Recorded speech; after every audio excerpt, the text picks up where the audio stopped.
Do ADHD symptoms change during puberty? And do hormones affect how ADHD meds work? I'm Kaitlin Soulé, a therapist who works with parents and kids. Today, I'll be answering some of the internet's biggest questions about ADHD and puberty.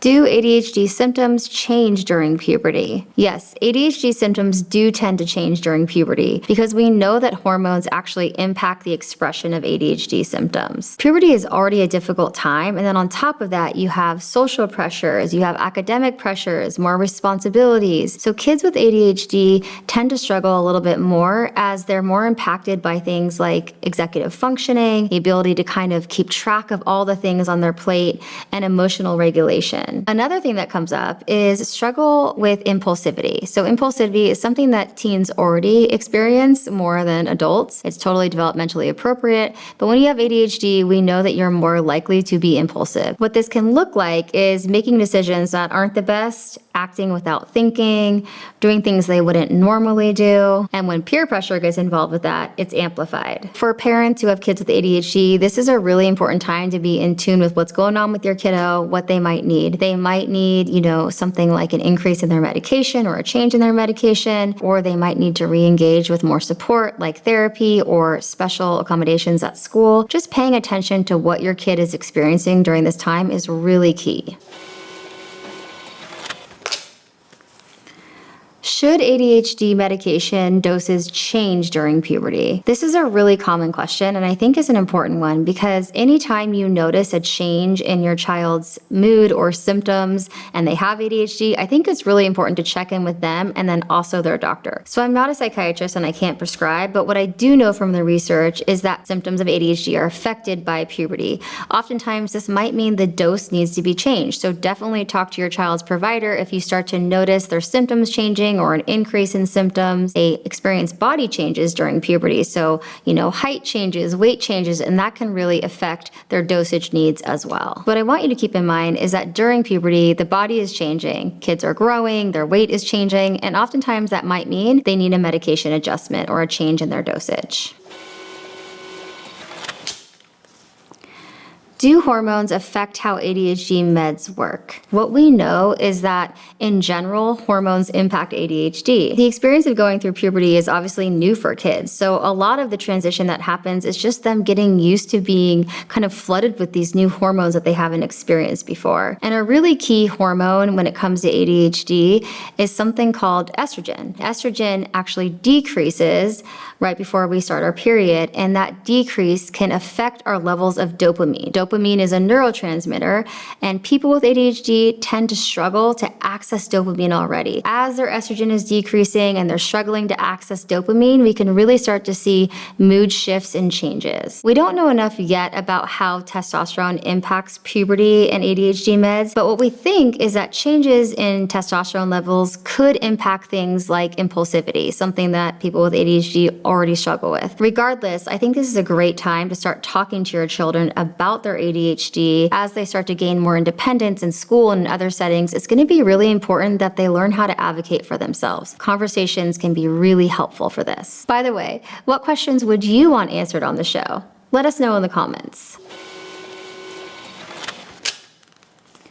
Does puberty affect girls and boys with ADHD differently? Puberty does affect boys and girls differently, but in general, puberty is just a time of great change. So we're gonna see an increase or a change in ADHD symptoms. For girls, as their body changes and hormones start to shift, we might start to see them putting more pressure on themselves, whether it comes to social pressure or academic pressure. We might also notice that they're more sensitive or more reactive than they used to be. And this is all a normal experience for girls going through puberty, but when you add ADHD onto it, it can really be amplified. Boys who have hyperactivity might actually calm down a bit during puberty in the sense that they are more aware of their social surroundings because there's more social pressure and they want to fit in. So they might actually not be, as loud or kind of obnoxious. I hate to use that word, but it's true. You might start to see them actually masking a bit more to try and fit in. At the same time, boys and girls really can become more impulsive as their hormones start to shift and change, and that that's something to look out for as well. Having said that, across the board, kids with ADHD tend to be a little less mature than their peers, and that might look like them kind of still wanting to focus on things that seem childlike, not quite